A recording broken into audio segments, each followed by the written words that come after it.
எலக்ட்ரானிக்ஸில் soldering work பண்ணுறதுனால நமக்கு என்னென்ன தீமைகள் ஏற்படுது அப்படின்னு சொல்லி நம்ம பார்க்க போகிறோம். இந்த ஒர்க் பார்க்குறவங்க எல்லாருக்குமே வந்து கண்டிப்பாக உடலில் வந்து பிரச்சனை இருக்கும்.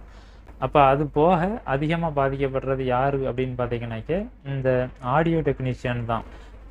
இது எப்படி இந்த ஆடியோ டெக்னீஷியன் தான் அதிகமாக இதில் பாதிக்காங்க அப்படின்னு நான் சொல்கிறேன்னாக்க, அவங்க இப்போ ஒரு ஆடியோ ஆம்பிளிஃபையர் அசெம்பிள் பண்ணுறாங்க அப்படின்னாக்க காலையில் வேலையை ஆரம்பிக்காங்கன்னா சாயந்தரம் வரை அதிலே இருந்து வேலை செய்கிறது. இப்படி 5 வருஷம் தாண்டி இந்த ஃபீல்டில் இருக்கக்கூடிய யாரை வேணாலும் நீங்கள் நோட் பண்ணி பாருங்கள், பொருளாதாரத்துலேயும் கண்டிப்பாக பெரிய லெவலில் முன்னேறி இருக்க மாட்டாங்க. அதே நேரத்தில் வந்து ஹெல்த்லேயும் வந்து இஷ்யூஸ் நிறைய இருக்கும். தலைவலி வரும் நிறைய பேருக்கு. இந்த சோல்டரிங் இந்த நச்சு கலந்த அந்த வாயுவை வந்து சுவாசிச்சுக்கிட்டே இருக்கிறதுனால அடிக்கடி தலைவலி வர்றது, அப்புறம் இந்த தலை சுற்று ஏற்படுறது, இதனால் வந்து கேஸ்ட்ரோ இன்டெஸ்டைனல் டிசீஸும் இதனால் ஏற்படும். குறிப்பாக இப்போ இதெல்லாம் வந்து சரி பண்ணிடலாம், ஆனால் சரியே பண்ண முடியாத ஒரு பாதிப்பு ஏற்படும். அது வந்து பிரெயினில் ஏற்படும் பார்த்துக்கோங்க. இல்லை இப்போ உள்ள மாடர்ன் வேர்ல்டில் பார்த்தீங்கன்னாக்க யாருக்கு எந்த வியாதி வருதுன்னே சொல்ல முடியாது. இந்த சோல்டரிங் ஒர்க்கில் நமக்கு எந்த விதமான பாதிப்பும் ஏற்படாமல் இந்த வேலையை எப்படி பார்க்குறது அப்படின்னு பார்த்தீங்கன்னாக்க, நம்ம சால்டரிங் ஒர்க்கு முடிஞ்சிட்டு நம்ம அந்த இடத்த விட்டு வெளியில் போய் ஒரு ஸ்நாக்ஸ் சாப்பிட போகிறோம், இல்லைனாக்கே நம்ம ஏதாவது சாப்பாடு சாப்பிட போகிறோம் அப்படின்னாக்கே கைகளை கண்டிப்பாக சோப்பு போட்டோ அல்லது வந்து இந்த நம்ம ஹேண்ட் வாஷ்லாம் இருக்கும், அதை யூஸ் பண்ணி கையை நல்லா கழுவிட்டு காட்டன் துணியில் கையை துடைச்சிட்டு அதுக்கப்புறம் தான் நம்ம சாப்பிட போகணும். கூலர் ஃபேன்லாம் ஆம்பிளிஃபையருக்குள்ளே நம்ம அந்த கூல் பண்ணுறதுக்காக மாட்டுவோம். அந்த மாதிரி 12 வோல்ட் ஃபேன்களை கூட வந்து நம்ம சால்டரிங் பண்ணுற அந்த ஸ்பாட் பக்கத்தில் யூஸ் பண்ணிக்கலாம். நான் ஒரு உண்மையை சொல்வேன், ஆனால் யாரும் தப்பான நினைக்க வேண்டாம். ஆனால் இந்த மாதிரியான இந்த ஆடியோ டெக்னீஷியன்களாக இருக்கட்டும், இல்லை டிவி டெக்னீஷியன்களாக இருக்கட்டும், லைஃப்பில் வந்து இந்த ஒரு தொழிலையே வச்சு மாத்திரம் வந்து பெரிய லெவலில் வந்து குரோத் ஆனவங்கன்னு பார்த்தீங்கன்னா ரொம்ப வெகு சிலர் தான் இருப்பாங்க. ஆனால் 95% பார்த்தீங்கன்னாக்கே வந்து எல்லாமே வந்து ஃபினான்ஷியலாக ஒரு டைட் அந்த மாதிரியான ஒரு சிச்சுவேஷனில் தான் இருப்பாங்க. இந்த மாடர்ன் வேர்ல்டுலேயும் வந்து அவங்களுக்கு தெரிஞ்சே இப்போ வந்து சில வியாதிகள் வர்றதுக்கு அவங்களே காரணமாக இருக்காங்க. இப்போ எடுத்துக்காட்டுக்கு இப்போ இந்த வளர்ந்து வரும் இந்த உலகத்தில் வந்து அதிகப்படியான டயபெட்டிக் மெலிட்டஸ் அப்படின்னு சொல்லக்கூடிய சர்க்கரை வியாதி, அதுக்கப்புறம் வந்து சிறுநீரக சம்மந்தப்பட்ட வியாதி, இப்போ நிறைய பேருக்கு பார்த்தீங்கன்னா கிட்னி ஃபெயிலியர்லாம் வந்து சர்வசாதாரணமாக வந்துக்கிட்டு இருக்கு. Hello friends, welcome to my channel. இன்றைக்கி வீடியோவில் நம்ம பார்க்க போகிறது நம்ம எலக்ட்ரானிக்ஸில் சோல்டரிங் ஒர்க் பண்ணுறதுனால நமக்கு என்னென்ன தீமைகள் ஏற்படுது அப்படின்னு சொல்லி நம்ம பார்க்க போகிறோம். இப்போ நிறைய பேர் உலகம் முழுவதும் வந்து சோல்டரிங் ஒர்க் பண்ணிகிட்ருக்காங்க. அதாவது எலக்ட்ரானிக்ஸில் வந்து டெக்னீஷியனாக வேலை பார்க்கக்கூடியவங்க. இப்போ அதிக அளவில் சோல்டரிங் ஒர்க் பண்ணுறது யார் அப்படின்னு பார்த்தீங்கன்னாக்கே, இப்போ இந்த எல்இடி பல்புகள்லாம் தயார் பண்ணுறாங்க. அதுக்கப்புறம் வந்து ஆடியோ ஒர்க்கு பார்ப்பாங்க. ஆம்பிளிஃபையர்லாம் வந்து அசம்பிள் பண்ணி கொடுத்துட்ருப்பாங்க. அதெல்லாம் பார்த்திங்கனாக்கா காலையிலேருந்து சாயந்தரம் வரைக்கும் ஒரே இடத்துல உட்காந்து அசம்பிளிங் பண்ணிகிட்ருப்பாங்க. அப்போது அப்படி பண்ணக்கூடிய வேலைகளில் வந்து சரியான காற்றோட்டம் இல்லை, காற்றோட்டம் இல்லாத இடங்கள்ல இருந்து ஒருத்தவங்க அந்த மாதிரி வேலை பார்த்துட்ருக்காங்கன்னா அது வந்து உடம்புக்கு வந்து ரொம்பவே கெடுதல். ஆனால் வந்து இப்போ இந்த ஒர்க்கு பார்க்குறவங்க எல்லாருக்குமே வந்து கண்டிப்பாக உடலில் வந்து பிரச்சனை இருக்கும். ஆனால் அவங்க நம்ம இதனால தான் இந்த பிரச்சனை வந்திருக்கு அப்படின்னு சொல்லி அவங்களுக்கு கண்டிப்பாக தெரிய வாய்ப்பு இல்லை. இந்த வீடியோ மூலமாக இது வந்து உங்களுக்கு நல்ல யூஸ்ஃபுல்லான ஒரு வீடியோவாக இருக்கும். இதுக்கப்புறம் வந்து கண்டிப்பாக நீங்கள் உங்களுடைய வாழ்க்கையை மாற்றி அமைக்கிறதுக்கு இந்த வீடியோ உதவும் அப்படின்னு சொல்லி நாங்கள் நம்புகிறோம். உங்களுக்கு தெரிஞ்ச இந்த எலக்ட்ரானிக்ஸ் ஒர்க்கில் இந்த சோல்டரிங் ஒர்க் பார்க்குறவங்க யாராவது நண்பர்கள் இருந்தாங்க, டெக்னீஷியன்கள் இருந்தாங்க அப்படின்னாக்கே அவங்களுக்கும் இந்த வீடியோவை ஷேர் பண்ணுங்கள். இந்த வீடியோ வந்து ரொம்பவும் யூஸ்ஃபுல்லாக இருக்கும். இது நீங்கள் யாருமே வந்து யோசித்து கூட பார்த்துருக்க மாட்டீங்க, இப்போ இந்த சோல்டரிங் ஒர்க்குனால இவ்வளோ பெரிய ஒரு பாதிப்புகள் நமக்கு இருக்குமா. இப்போ பார்த்தீங்கன்னா நம்ம வந்து இது நிழலில் உட்காந்து தான் இந்த ஒர்க் பார்ப்போம். ஒரு ரூமுக்குள்ளே உட்காந்து மேலே ஒரு ஃபேன் ஓடும், நம்ம சிம்பிளாக உட்காந்து பார்க்க போகிறோம். அப்படிங்கும்போது இந்த சின்ன ஒரு சால்டரிங் அயனை வச்சு நம்ம இந்த ஒர்க் பண்ணக்கூடிய இந்த ஒர்க்கில் வந்து எப்படி நமக்கு இதில் என்ன தீமை ஏற்படும் அப்படின்னு பார்த்தீங்கன்னாக்கே கண்டிப்பாக தீமை ஏற்படும். அது என்னென்னங்கிறத பற்றி இந்த வீடியோவில் நம்ம முழுமையாக பார்க்கலாம். இப்போ எலக்ட்ரானிக்ஸை பொறுத்த அளவில் சால்டரிங் ஒர்க் வந்து எல்லா இதுலேயுமே இருக்கும். ஃபார் எக்ஸாம்பிள் நீங்கள் இப்போ யூஸ் பண்ணிகிட்டு இருக்கக்கூடிய இந்த மொபைல் ஃபோனில் கூட சால்டரிங் ஒர்க்கு தான் இருக்குது ஃபுல்லாகவே. எப்படின்னாக்கே இது உள்ளே வந்து ஒரு மதர் போர்டு இருக்கும். நீங்கள் அந்த செல்ஃபோனோட லென்த்து பிரெத்துக்கு ஏற்ப அதுக்கு இணையாகவே உள்ள மதர் போர்டு இருக்குது. அந்த மதர் போர்டுங்கிறது வந்து ஒரு பிசிபி, பிரிண்டட் சர்க்கியூட் போர்டு. அதில் வந்து நிறைய காம்போனன்ட்ஸ் இருக்கும், செமிகண்டக்டர்ஸ் இருக்கும். ப்ராசஸர்ஸு, டிரான்சிஸ்டர், ஐசி, அப்புறம் வந்து டயோட்ஸ் இதெல்லாம் இருக்கும். இதெல்லாம் வந்து இந்த பிசிபியோட ஃபிக்ஸ் பண்ணுறதுக்கு ஒரு இது தேவை, ஒரு பாண்டிங் ஏற்படுத்துறதுக்கு ஒரு இது தேவை. அது என்ன அப்படின்னு பார்த்தீங்கன்னாக்கி அதுதான் வந்து லெட்டு. லெட்டுங்கிறது வந்து ஒரு மெட்டல் தான். ஆனால் இந்த லெட்டு வந்து உங்களுக்கு அப்படியே வச்சு சால்ட்ரிங் பண்ண முடியாது. அது கூட வந்து ஒரு அலாயை சேர்க்கணும். அதாவது டின் அப்படிங்கிற ஒரு அலாயை அது கூட வந்து சேர்த்து, இப்போ லெட் அலாய் ரெண்டும் சேர்ந்து தான் வந்து நம்ம இப்போ சால்ட்ரிங் ஒர்க்குக்கு யூஸ் பண்ணுறது எல்லாமே வந்து அதை தான் யூஸ் பண்ணுறோம். இப்போ ஒரு 45% டின்னு இருக்குது அப்படின்னாக்கி மீதி இருக்கக்கூடிய ஒரு 65% வந்து லெட் இருக்கும். ஆனால் அந்த 65% டின், 65% லெட் ரெண்டும் சேர்ந்தது பார்த்திங்கன்னா நல்ல சால்ட்ரிங் ஆகும். ஆனால் இந்த சால்ட்ரிங் லெட்டை மட்டும் யூஸ் பண்ணி சால்ட்ரிங் பண்ண முடியாது. அதோட கூட வந்து நம்ம அந்த சால்ட்ரிங் ஃப்ளக்ஸ் யூஸ் பண்ணுவோம், அந்த பேஸ்ட். இது வந்து எல்லாருக்குமே இந்த எலக்ட்ரானிக்ஸில் இந்த சோல்ட்ரிங் ஒர்க் பார்க்குற எல்லாருக்குமே இதை பற்றி நல்லா தெரியும். நான் இருந்தாலும் ஜஸ்ட்டு இதை பற்றி தெரியாதவங்களுக்கும் ஒரு இன்ட்ரோடக்ஷன் கொடுக்கறதுக்காக தான் இதை நான் இப்போ சொல்கிறேன் இந்த இடத்துல. இப்போ இந்த மதர் போர்டோட இந்த காம்பனன்ட்ஸ் எல்லாம் ஃபிக்ஸ் பண்ணுறதுக்கு வந்து இதெல்லாம் வந்து பெரிய பெரிய கம்பெனியில் மிஷினரிஸ், சிஎன்சி மிஷின்ஸ் மூலமாட்டு வந்து அதை ஃபிக்ஸ் பண்ணுவாங்க. அப்போ வந்து அதுக்கு வந்து போதுமான சேஃப்டிஸ் ப்ரிகாஷன்ஸ் எல்லாமே இருக்கும். இப்போ அங்கே ஒர்க் பண்ணக்கூடிய ஒர்க்கர்ஸ் எல்லாமே பார்த்திங்கன்னா மாஸ்க் போட்டிருப்பாங்க, கையில் க்ளவுஸ் இருக்கும், காலில் ரப்பர் ஷூ இருக்கும். இப்படி வந்து அவங்கள வந்து இந்த மாதிரி இந்த டேஞ்சரஸ் என்வரான்மெண்ட்லேருந்து தங்களை பாதுகாத்து கொள்றதுக்கு வந்து நிறைய சேஃப்டி எல்லாமே வந்து பண்ணியிருப்பாங்க. இப்போ பெரிய பெரிய தொழிற்சாலைகள் எல்லாமே அதுக்கான பாதுகாப்புகள் எல்லாமே இருக்கும். அப்போ அதுலேருந்து வரக்கூடிய வெளியாகக்கூடிய அந்த நச்சுத்தன்மை வாய்ந்த அந்த ஃபியூம்ஸ் அது எல்லாமே வந்து வெளியேற்றப்படுறதுக்கு அவங்களுக்கு ப்ராப்பராக வந்து எக்ஸாஸ்ட் எல்லாம் பண்ணியிருப்பாங்க. ஆனால் இது செல்ஃபோனுக்கு மாத்திரம் இல்லை, இதே மாதிரி பார்த்திங்கன்னா எல்இடி டிவி உள்ளே இருக்கக்கூடிய சர்க்கியூட் ஆகட்டும், எலக்ட்ரானிக்ஸு இல்லாத இடமே இல்லைன்னு சொல்லலாம். இப்போ பார்த்திங்கன்னாக்கே நம்ம வீடுகளுக்கு யூஸ் பண்ணக்கூடிய நம்ம எல்இடி பல்பு, எல்இடி டியூபு எல்லாத்துலேயுமே ஒரு சர்க்கியூட் இருக்கும். அதில் பார்த்திங்கன்னா அதில் எல்லாமே வந்து செமிகண்டக்டர்ஸ் இருக்கும். அதை வந்து சால்ட்ரிங் பண்ணி தான் ஃபிக்ஸ் பண்ணியிருப்பாங்க. அதுக்கப்புறம் பார்த்திங்கன்னாக்கே நம்ம ஒரு வண்டியாக, ஒரு பைக்காக இருக்கட்டும், ஒரு காராக இருக்கட்டும், எல்லாத்துலேயுமே எலக்ட்ரானிக் சர்க்கியூட்ஸ் இருக்குது. இப்போ ஹாஸ்பிட்டலில் உள்ள இன்ஸ்ட்ருமெண்டேஷன் எல்லாமே பாருங்கள், இந்த machines, CT scan machine, MRI scan machine, மற்ற எல்லாமே நம்ம யூஸ் பண்ணக்கூடிய அன்றாடம் நம்ம யூஸ் பண்ணிகிட்டு இருக்கக்கூடிய கம்ப்யூட்டர்ஸ் எல்லாத்துலேயுமே வந்து முழுக்க வந்து எலக்ட்ரானிக்ஸில் வந்து சால்ட்ரிங் ஒர்க்கு செய்யப்பட்டிருக்கு. ஆனால் இந்த மாதிரி மதர் போர்டுகள் எல்லாமே வந்து தொழிற்சாலைகளில் வந்து போதுமான பாதுகாப்போடு செய்கிறாங்க.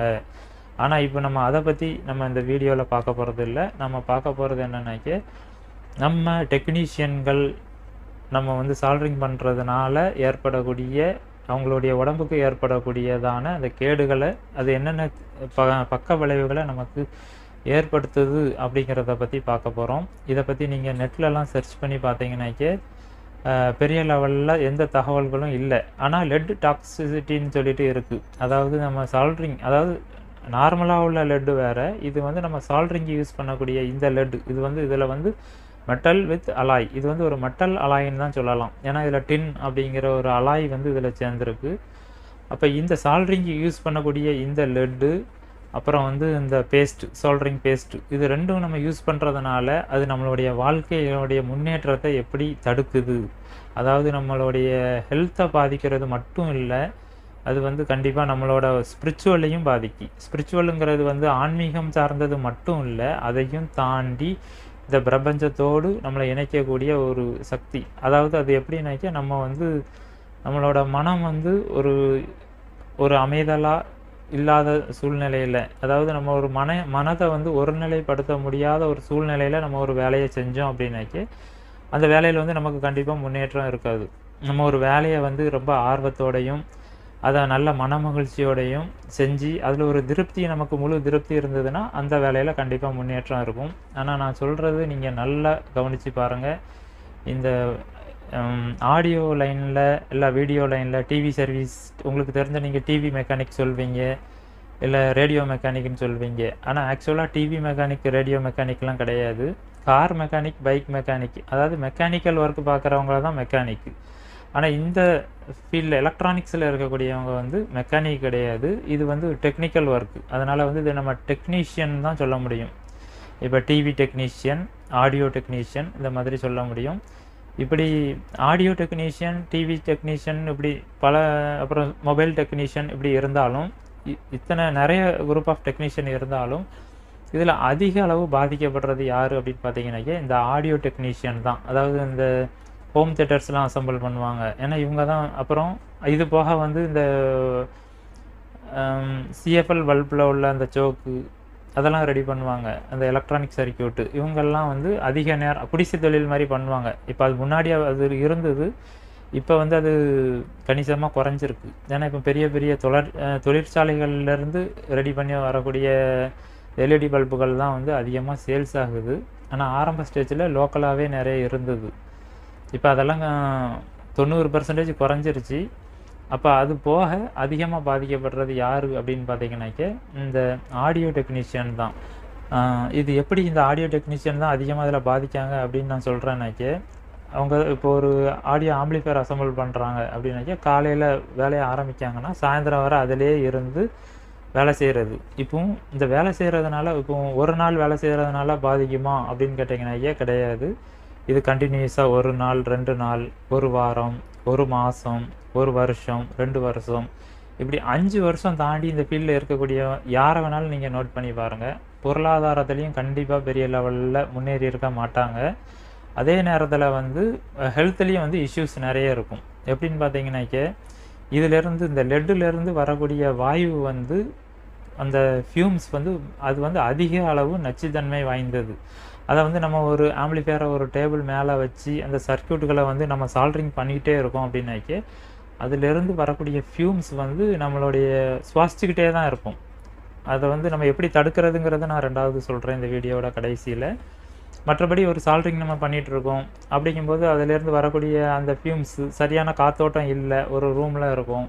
இல்லை சில இடங்கள்லாம் பார்த்திங்கன்னா கடை இருக்கும். கடை எப்படி இருக்குன்னாக்கா பின்னாடியோ சைட்லேயோ வந்து வெண்டிலேஷன் இருக்காது.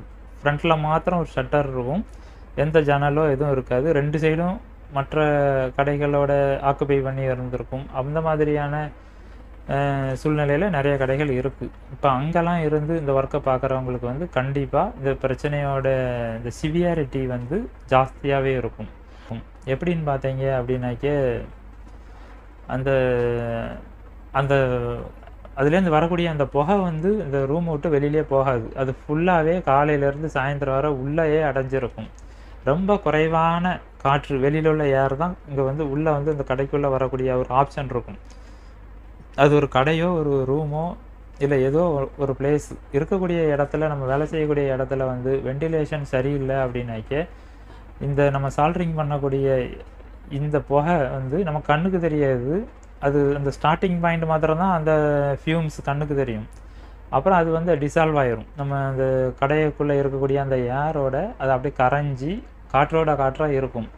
இந்த காற்றை தான் நம்ம வந்து காலையிலேருந்து சாயந்தரம் வரை சுவாசிக்கிட்டே இருந்தோம். 1 நாள் 2 நாள் இல்லை, இப்படி எப்போ எல்லாம் வேலை நடக்குதோ அப்போ எல்லாம் வந்து சுவாசிக்கிட்டே இருக்கும். இது என்ன ஆகும் அப்படின்னு பார்த்தீங்கன்னா காலப்போக்கில் இப்படி சுவாசிக்கிறதுனால நம்ம டைரெக்டாக நம்ம ரத்தத்தில் வந்து இந்த நச்சுத்தன்மை கலக்கப்படுது. இதனால் வந்து நம்ம மூளை தான் பெரிதளவு பாதிக்கப்படுது. நுரையீரல் பாதிக்கிறது 2வது. ஆனால் நம்ம மூளை வந்து டைரெக்டாகவே இந்த லெட் டாக்ஸிசிட்டியில் வந்து நம்மளுடைய மூளை வந்து பாதிக்கப்படுது. இந்த லெட்டினுடைய அளவு வந்து சிலருக்கு வந்து ரத்தத்திலே அதிகமாகும். நார்மலாக இருக்கக்கூடிய ஒரு மனுஷனுக்கு ரத்த ஓட்டத்தில் எவ்வளோ லெட்டு இருக்கணும் அப்படின்னு பார்த்தீங்கன்னாக்கே 5 மைக்ரோகிராம் பெர் டெசிலிட்டர் இருக்கணும்.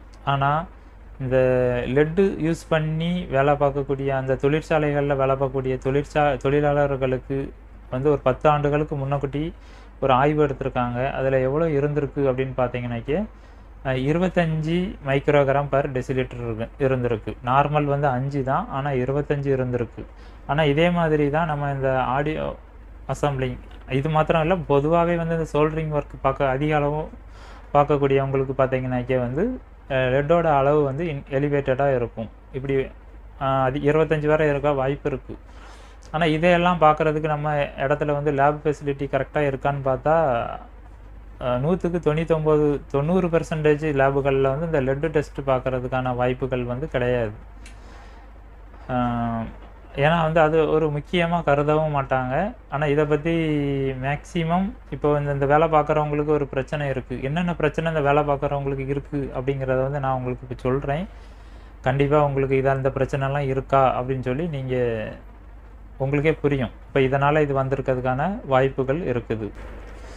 ஆனா ரொம்பவும் சிவியரா இதுல வேலை பார்க்கக்கூடியவங்களுக்கு 80க்கு மேல வரைக்கும் ரைஸ் ஆகுது. 80 மைக்ரோகிராம் பெர் டெசிலிட்டர் லெட்டோட அளவு ரத்தத்துல இவ்ளோ இருந்ததுன்னா, அது கண்டிப்பா மூளைய பாதிச்சிரும்.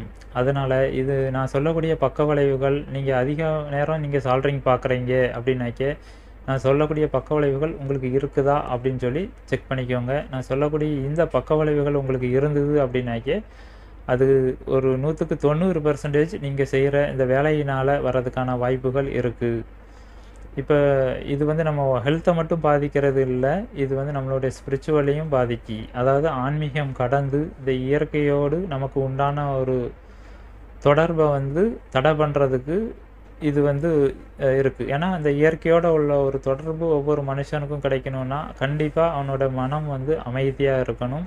மனம் வந்து ஒருநிலைப்படணும். இப்ப செய்யக்கூடிய வேலையில ஒரு திருப்தி இருக்கணும். இப்போ நெறைய பேர் பார்த்தீங்கன்னா, அந்த வேலைய செய்யக்கூடியவங்க வந்து கன்டினியூஸா அந்த வேலை அவங்க செய்ய முடியாம ஆயிரும். ஒரு ஆர்வத்தோட அந்த வேலைய எடுப்பாங்க. அத ஃபினிஷ் பண்றதுக்குள்ள அவங்களுக்கு போதும் போதும்ன்னு ஆயிரும். ஆ ஏன்னா டைம் கீப் அப் பண்ண முடியாது. அதிகப்படியான உடல் சோர்வு வரும். உடல் சோர்வுன்னு சொல்றத விட மனச்சோர்வு அதிகமாவே இருக்கும். இந்த அதிகமா இந்த லெட் யூஸ் பண்ணி சோல்டரிங் ஒர்க் பண்ணக்கூடியவங்க என்னென்ன தீமைகள் வந்து அவங்களுக்கு கிடைக்கி, அவங்க என்னென்ன பாதிப்புகள் அடையறாங்க அப்படிங்கிறத பார்ப்போம். இப்ப இந்த வேலை செய்றவங்கள நீங்க நல்லா நோட் பண்ணி பாருங்க. அவங்களோட தனிப்பட்ட இப்ப நீங்க வெளியில தெரியலனா கூட அவங்களுக்கு கண்டிப்பா அந்த பாதிப்புகள் இருக்கும். நெறைய பேர் பார்த்தீங்கன்னாக்க, இந்த வேலைய வந்து கன்டினியூஸா அவங்களுக்கு செய்ய முடியாது. ஒரு அதிகமான ஒரு மனச்சோர்வு ஏற்படும். அந்த மைண்ட வந்து கான்சன்ட்ரேஷன் பண்ண முடியாது. இந்த வேலைய வந்து நம்ம சீக்கிரம் முடிச்சிடலாம் அப்படின்னு சொல்லி எடுப்போம். ஆனா திட்டமிட்டபடி இந்த வேலைய வந்து முடிக்க முடியாது அவங்களுக்கு. அதுக்கப்புறம் இந்த வேலையில ஒரு சலிப்பு ஏற்படும். அப்புறம் உடல் சோர்வு, தலைவலி வரும் நெறைய பேருக்கு. இந்த சோல்டரிங் இந்த நச்சு கலந்த அந்த வாயுவ வந்து சுவாசிச்சுக்கிட்டே இருக்கிறதுனால, அடிக்கடி தலைவலி வர்றது, அப்புறம் இந்த தலை சுற்று ஏற்படுறது. இதனால வந்து கேஸ்ட்ரோ இன்டெஸ்டினல் டிசீஸும் இதனால ஏற்படும். அதாவது அல்சருக்கும் இந்த மாதிரி இந்த லெட் இன்கிரீஸ் ஆகுறதுக்கும் நெறைய தொடர்பு இருக்கு. அதுக்கப்புறம் வந்து குறிப்பா இப்ப இதெல்லாம் வந்து சரி பண்ணிறலாம். ஆனா சரியே பண்ண முடியாத ஒரு பாதிப்பு ஏற்படும். அது வந்து பிரெயின்ல ஏற்படும் பார்த்துக்கோங்க. நம்மளுடைய மூளையில வந்து இந்த நச்சுத்தன்மை வந்து கலக்கும்போது வந்து இது வந்து நம்ம அன்றாட செய்யக்கூடிய வேலைகள வந்து சரிவர செய்ய முடியாது. ஒரு சோம்பலை ஏற்படுத்தும். உயர் ரத்த அழுத்தம் வர்றதுக்கான வாய்ப்புகள் இதில அதிகமா இருக்கு. உயர் ரத்த அழுத்தம் வந்துட்டாலே தெரியும். அதுக்கு ஒன்றன் பின் ஒன்றா வந்து பல வியாதி வரும். இருதய வியாதி வரும். அதுக்கப்புறம் வந்து சிறுநீரக கோளாறு வரும். இப்ப பழைய காலத்த மாதிரி இல்ல. இப்போ உள்ள மாடர்ன் வேர்ல்டுல பார்த்தீங்கன்னாக்க, யாருக்கு எந்த வியாதி வருதுன்னே சொல்ல முடியாது. ஆனாலும் நம்ம செய்யற வேலையினால ஏற்படக்கூடிய வியாதிகள வந்து நம்ம தடுக்கலாம். இப்ப பார்த்தீங்கன்னாக்க, இப்ப சோல்டரிங் ஒர்க் பண்றதுனால இந்த வியாதிகள் இப்படிப்பட்ட வியாதிகள் வருது. ஆனா இதே மாதிரி வெல்டிங் ஒர்க் பார்க்குறவங்களுக்கு இதே மாதிரியான அதிகப்படியான பாதிப்புகள் வர்றதுக்கான வாய்ப்பு இருக்கு. பெயிண்ட் அடிக்கிறவங்களுக்கு அதுலயும் பாதிப்புகள் இருக்கு. இப்ப நீங்க அது என்னென்ன பாதிப்புகள் வரும் அப்படிங்கிறத வந்து அடுத்தடுத்த வீடியோக்கள்ல வந்து நம்ம பார்க்கலாம். இப்ப இந்த மாடர்ன் வேர்ல்டுல இப்ப நம்ம செய்ற எந்த வேலையா இருந்தாலும், எல்லா வேலையிலுமே வந்து பாதிப்புகள் இருக்கு. இப்போ பெயிண்ட் அடிக்க போவாங்க. அதுல பாதிப்பு இல்லையா அப்படின்னு பார்த்தீங்கன்னா, கண்டிப்பா அதனாலேயும் பாதிப்பு ஏற்படும். உடம்புடைய ஹெல்த்துக்கு மட்டும் இல்ல, மென்டலியும் வந்து பாதிப்பு ஏற்படும். அப்புறம் வெல்டிங் ஒர்க் பார்க்குறாங்க. வெல்டிங் ஒர்க்ல பாதிப்பு இல்லையா அப்படின்னாக்க கண்டிப்பா இருக்கு. இப்போ பில்டிங்லாம் கன்ஸ்ட்ரக்ஷன் ஒர்க் பண்ணுவாங்க. அதுல பாதிப்பு இல்லையா அப்படின்னு பார்த்தீங்கன்னா, எல்லா வேலையிலயுமே கண்டிப்பா பாதிப்பு இருக்கு. ஆனா எந்த மாதிரி வேலை செய்யக்கூடியவங்களுடைய அந்த ஹெல்த்த பாதிக்கிற பாதிப்புகள வந்து தடுக்கிறதுக்கு நெறைய வழிமுறைகள் இருக்கு. அது எல்லா வேலைகள்லயுமே வந்து அந்தந்த பாதிப்புகள வந்து நம்ம சந்திக்காதபடி, அதிலிருந்து நம்ம தற்காத்து கொண்டு அந்த வேலைகள வந்து நல்ல ஆரோக்கியமா, மனநிறைவோட செய்றதுக்கான வழிமுறைகளும் இருக்கு. அது வந்து ஒவ்வொரு வேலைக்கும் என்னென்ன பாதிப்புகள் ஏற்படுது, அதை எப்படி எப்படி நம்ம தற்காத்து கொள்ளலாம் அப்படிங்கிறதுக்கான அது ஒரு பெரிய ஸ்டடி இருக்குது. அதை பற்றின வீடியோக்கள் வந்து எனக்கு தெரிஞ்சதை உங்களுக்கு நான் ஷேர் பண்ணுறேன். நீங்கள் இந்த சேனலை சப்ஸ்கிரைப் மட்டும் செஞ்சால் போதும். இது உங்களுக்கு கண்டிப்பாக யூஸ்ஃபுல்லாக இருக்கும். சரி, இந்த சோல்டரிங் ஒர்க்கில் நமக்கு எந்த விதமான பாதிப்பும் ஏற்படாமல் இந்த வேலையை எப்படி பார்க்குறது அப்படின்னு பார்த்தீங்கன்னாக்கே, அதுக்கு ஃபஸ்ட்டு பாயிண்ட் வந்து வென்டிலேஷன் தான். நீங்கள் வந்து வேலை செய்யக்கூடிய இடம் வந்து நல்ல ஒரு காற்றோட்டம் நிறைந்த ஒரு ஏரியாவாக நீங்கள் தேர்வு செய்யணும். அது ரூமில் வந்து கண்டிப்பாக ஒரு ஜன்னல் இருக்கணும். அந்த ஜன்னல் பக்கத்தில் நீங்கள் உட்காந்து டேபிள் யூஸ் பண்ணி வேலை செய்கிற மாதிரியான இடத்த தேர்வு பண்ணலாம். முதலாவது இது எல்லாமே ஒரு சஜஷன் தான். ரெண்டாவது வந்து மேலே வந்து சீலிங் ஃபேன் ஓடுது அப்படின்னாக்கி அது குறைவான வேகத்திலே வந்து ஓட்டணும். ஏன்னா அதிகப்படியான ஓட்டத்தில் நம்ம ஓடும்போது அந்த காற்று வந்து அந்த ரூமுக்குள்ளேயே தான் அந்த நச்சுத்தன்மை வாய்ந்த காற்றை வந்து சுழற்றி அடிச்சுக்கிட்டே இருக்கும். அது வெளியேறுவதற்கான வாய்ப்பு வந்து ரொம்ப குறைவான சதவிகிதம் தான் இருக்கும். இது ரெண்டாவது. மூணாவது பாயிண்ட் வந்து கண்டிப்பாக ஒரு எக்ஸாஸ்ட் ஃபேன் வைக்கணும். இந்த ரூமில் இருக்கக்கூடிய அந்த காற்று வந்து வெளியில் போய்கிட்டே இருக்கணும். ஏர் வந்து சர்க்குலேட் ஆகிக்கிட்டே இருக்கணும். ஒரு வழியாக காற்று உள்ளே என்ட்ராகணும், இன்னொரு வழியாக வந்து காற்று வெளியேறிக்கிட்டே இருக்கணும். அப்போ வந்து உங்களுக்கு ஏர் சர்க்குலேஷன் வந்து கரெக்டாக இருக்கும். ஏர் சர்க்குலேஷன் கரெக்டாக இருக்குது அப்படின்னாலே உங்களுக்கு வந்து பெரும்பான்மையான பாதிப்பு, அதாவது ஒரு 90% இந்த பாதிப்பை வந்து நம்ம வந்து தவிர்த்தலாம்.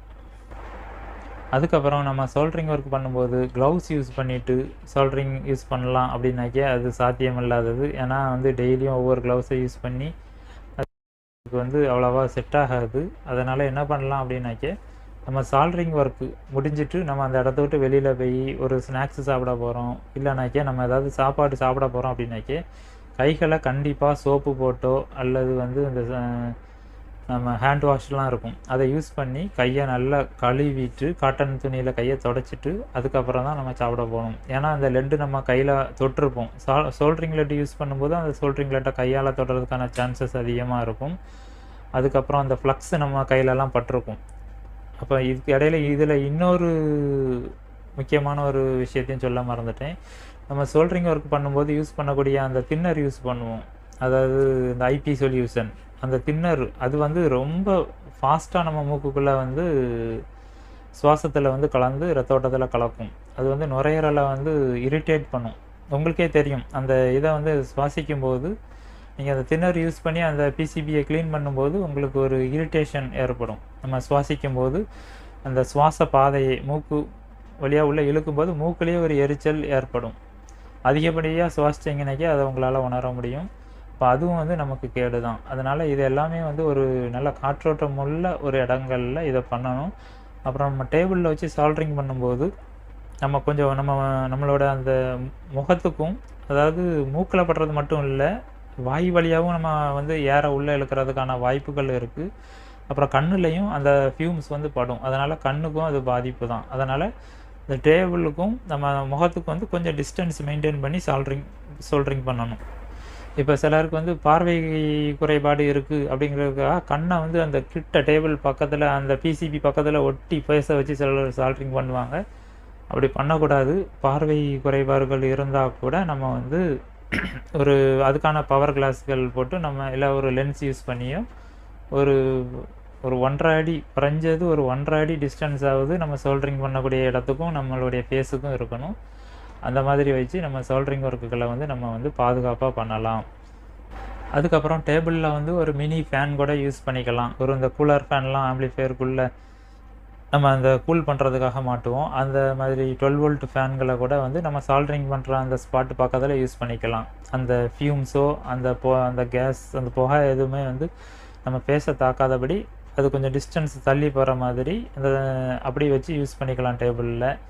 எனக்கு தெரிஞ்ச சில பாயிண்ட்டுகளை மாத்திரம்தான் உங்கள்கிட்ட நான் ஷேர் பண்ணியிருக்கேன். இது போக உங்களுடைய எக்ஸ்பீரியன்ஸில் இது இன்னும் சேஃப்டியாக எப்படி இந்த ஒர்க்குகளை வந்து நம்ம பார்க்கலாம், பாதிப்பு ஏற்படாத மாதிரி அப்படின்னு உங்களுடைய கருத்துக்களை வந்து நீங்கள் இது கமெண்ட்டில் பதிவு பண்ணலாம். நான் ஒரு உண்மையை சொல்வேன், ஆனால் யாரும் தப்பாக நினைக்க வேண்டாம். ஆனால் இந்த மாதிரியான இந்த ஆடியோ டெக்னீஷியன்களாக இருக்கட்டும், இல்லை டிவி டெக்னீஷியன்களாக இருக்கட்டும், லைஃப்பில் வந்து இந்த ஒரு தொழிலையே வச்சு மாத்திரம் வந்து பெரிய லெவலில் வந்து க்ரோத் ஆனவங்கன்னு பார்த்தீங்கன்னா ரொம்ப வெகு சிலர் தான் இருப்பாங்க. ஆனால் 95% பார்த்தீங்கன்னாக்கே வந்து எல்லாமே வந்து ஃபினான்ஷியலாக ஒரு டைட் அந்த மாதிரியான ஒரு சிச்சுவேஷனில் தான் இருப்பாங்க. மெயின் காரணம் என்னென்னு பார்த்தீங்கன்னாக்கே இது நம்மளுடைய ஹெல்த்து மனசை பாதிக்கிறது மாத்திரம் கிடையாது, இது நம்மளுடைய அந்த ஸ்பிரிச்சுவலையும் பாதிக்கும். ஸ்பிரிச்சுவல் அதாவது நம்ம மைண்டு பாதிக்கப்படும் போது கண்டிப்பாக அது நம்மளுடைய ஸ்பிரிச்சுவலும் பாதிக்கும். ஸ்பிரிச்சுவல் பாதிக்குது அப்படின்னாக்கே நம்ம அந்த தொழிலில் வந்து முன்னேறது வந்து ரொம்ப வாய்ப்பு கம்மி. அதனால் நம்மளுடைய மைண்டு வந்து நம்மளோட பிரெயின் வந்து இந்த மாதிரியான நச்சுத்தன்மைகள் நிறைந்த அந்த வாயுக்களால் வந்து பாதிக்கப்படாத மாதிரி நம்ம எவ்வளவுக்குள்ள பாதுகாப்பாக நம்ம அலர்ட்டாக இருக்கிறோமோ அவ்வளோக்கு அவ்வளோ நமக்கு முன்னேற்றம் கண்டிப்பாக இருக்கும். நீங்கள் பாதுகாப்பாக நீங்கள் இந்த வேலையை செய்யும்போது உங்களுடைய மைண்டு ஃப்ரெஷ்ஷாக இருக்கும். உங்களோட மைண்டு ஃப்ரெஷ்ஷாக இருந்ததுனாக்கே உங்களோட ஹெல்த்து பாடி எல்லாமே ஃப்ரெஷ்ஷாக இருக்கும். உங்களுக்கு ஒரு நல்ல புதிய பிளான்கள் கிடைக்கும். நம்ம அந்த வேலையை இன்னும் சக்ஸஸாக பெட்டராக பண்ணுறதுக்கு, ஒயரிங்கை ஃபினிஷிங்காக நீட்டாக முடிக்கிறதுக்கு, இப்படி பல்வேறு விதமான ஒரு இன்ட்ரெஸ்ட் இருக்கும். நீங்கள் இந்த வேலையை சிறப்பாக செய்வீங்க. ஃப்யூச்சரில் வந்து ஒரு நல்ல க்ரோத் அடையிறதுக்கான சான்ஸ் அதிகப்படியாக இருக்கும். இது வந்து இப்போ நவீன உலகத்தில் வந்து இது வந்து ஒரு நல்ல ஒரு எலக்ட்ரானிக்ஸ் ஃபீல்டை வந்து நீங்கள் சூஸ் பண்ணியிருக்கிறது வந்து ஒரு நல்ல ஃபீல்டு தான். ஆனால் வந்து இதை வந்து நம்ம பாதுகாப்பாகவும் நல்ல ஒரு இன்வால்வ்மெண்ட்டோட இந்த வேலைகளை செய்யணும் அப்படின்னு சொல்லிட்டு நான் ரொம்ப தாழ்மையாக கேட்டுக்கிறேன். இப்போ நீங்கள் பார்த்துட்டு இருக்கக்கூடிய இந்த வீடியோ பார்த்தீங்கன்னா இது ஒரு பொழுதுபோக்கு வீடியோ இல்லை. இது நம்ம வாழ்க்கைக்கு தேவையான ஒரு முக்கியமான கருத்துக்களை கொண்ட வீடியோ தான்.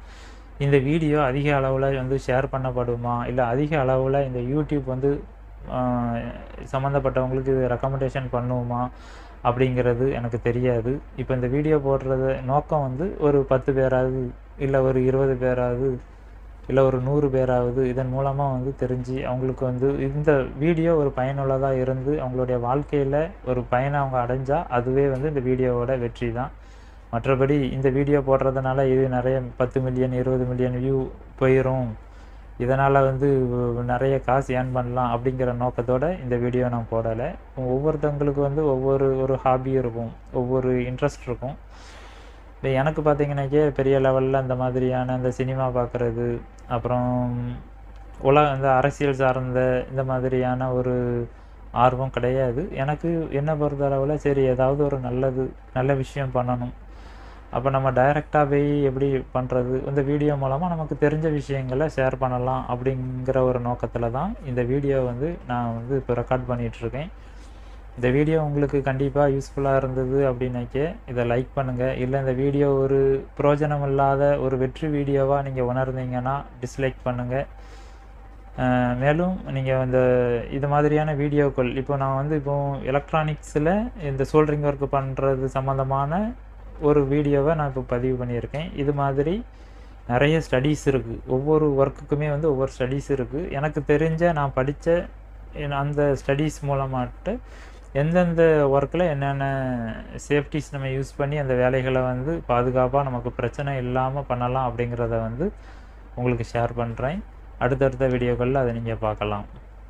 இப்போ காலப்போக்கில் இந்த மாடர்ன் வேர்ல்டில் டெக்னாலஜி ரொம்பவே முன்னேறிட்டு வருது. இப்போ எல்லாருக்குமே எல்லா விஷயமும் தெரியுது. இது ஒரு கடைசி காலம். இந்த காலத்தில் மனிதனுடைய அறிவு பெருகி வேறும். இது வந்து எல்லாருக்குமே எல்லா விஷயத்துலையுமே நாலேஜ் வந்து ஏற்படக்கூடியதான வாய்ப்புகள் உள்ள ஒரு காலத்தில் தான் நம்ம இப்போ வந்திருக்கோம். ஆனால் இந்த மாடர்ன் வேர்ல்டுலேயும் வந்து அவங்களுக்கு தெரிஞ்சே இப்போ வந்து சில வியாதிகள் வர்றதுக்கு அவங்களே காரணமாக இருக்காங்க. இப்போ எடுத்துக்காட்டுக்கு இந்த வளர்ந்து வரும் இந்த உலகத்தில் வந்து அதிகப்படியான டயபெட்டிக் மெலிட்டஸ் அப்படின்னு சொல்லக்கூடிய சர்க்கரை வியாதி, அதுக்கப்புறம் வந்து சிறுநீரக சம்மந்தப்பட்ட வியாதி, இப்போ நிறைய பேருக்கு பார்த்திங்கன்னா கிட்னி ஃபெயிலியர்லாம் வந்து சர்வசாதாரணமாக வந்துக்கிட்டு இருக்குது. இதுக்கெல்லாம் காரணம் என்ன அப்படின்னு பார்த்தீங்கன்னாக்கே அது வந்து சீரற்ற அல்லது முறையற்ற அல்லது தவறான உணவு வழக்க முறை தான் ஒரு முக்கிய காரணம். அதுபோக வந்து பரம்பரையாக வர்றது அதெல்லாம் வந்து செகண்டு தான். ஆனால் ஃபஸ்ட்டு வந்து இந்த சீரற்ற உணவு வழக்க முறை. இப்போ நிறைய பேர் பார்த்திங்கன்னாக்கே இப்போ நாங்கள் எந்த கெட்ட பழக்கமும் இல்லை சொல்லுவாங்க. ட்ரிங்க்ஸு கிடையாது, அப்புறம் போதை பாக்கு போடுறது கிடையாது, ஸ்மோக்கிங் கிடையாது, அப்போ வேறு எந்த விதமான தவறான பழக்கமும் இல்லை. அப்படிங்கும்போது எங்களுக்கும் எப்படி இந்த டிசீஸ் வருது அப்படின்னு சொல்லிட்டு எப்படி வந்ததுன்னே தெரியல அப்படின்னு சொல்லுவாங்க. அதுக்கான காரணங்கள் வந்து அவங்க செய்கிற வேலை ஒரு காரணமாக இருக்கலாம். அப்புறம் இன்னொரு சில காரணங்கள்லாம் வந்து நம்ம சொல்ல முடியாது. ஏன்னா வந்து அதில் வந்து நிறைய கார்ப்பரேட் கம்பெனிகள் இன்வால்வ் ஆகிருக்கிறதுனால அதை நம்ம சொல்ல முடியாது. நம்ம குடிக்கிற தண்ணி ஆகட்டும், அல்லது நம்ம குடிக்கக்கூடிய மற்ற குளிர்பானங்கள் ஆகட்டும், இல்லை நம்ம சாப்பிடக்கூடிய பதப்படுத்தப்பட்ட உணவுகள் ஆகட்டும், இது எல்லாமே வந்து ஒரு மனிதனுடைய சர்க்கரை வியாதி உண்டு பண்ணுறதுக்கும், ஒரு மனிதனுக்கு இந்த சர்க்கரை வியாதியினுடைய தன்மையை ஏற்படுத்துறதற்கும், அதாவது டைப் 1 இல்லை, டைப் 2 டைபெட்டிக் மெலிட்டஸே வந்து இதனால் ஏற்படுது. அதுபோக வந்து இந்த சிறுநீரக வியாதிகள், இப்போ குரோனிக் கிட்னி டிசீஸ், அது இப்போ ஸ்டெப் பை ஒன்னாக ஸ்டேஜ் 1, ஸ்டேஜ் 2, ஸ்டேஜ் 3ன்னு வரும். இது இல்லாமல் சடனாகவே வந்து அக்யூட் கிட்னி இன்ஜுரி ஏற்படுது இந்த உணவு பழக்க முறை. அதான் அக்யூட்டுங்கிறது வந்து இது ரொம்ப குறுகிய காலத்திலே வந்து அது வந்து நம்மளுடைய சிறுநீரகங்களை வந்து நிரந்தரமாக பாதிப்படைய செய்யக்கூடிய தன்மை இன்றைய மாடர்ன் வேர்ல்டில் வந்து அதுக்கான எல்லா சாத்தியக்கூறுகளுமே இருக்குது. இது எல்லாமே வந்து நம்ம வந்து இதிலிருந்து ஒரு ரீஃப்ரெஷ் பண்ணணும். இந்த சேனலே வந்து ஒரு நல்ல ஒரு நோக்கத்தில் தான் நாங்கள் ஆரம்பிச்சிருக்கோம். இதுக்கு நீங்கள் உங்களுடைய ஆதரவை நீங்கள் கண்டிப்பாக தாங்க.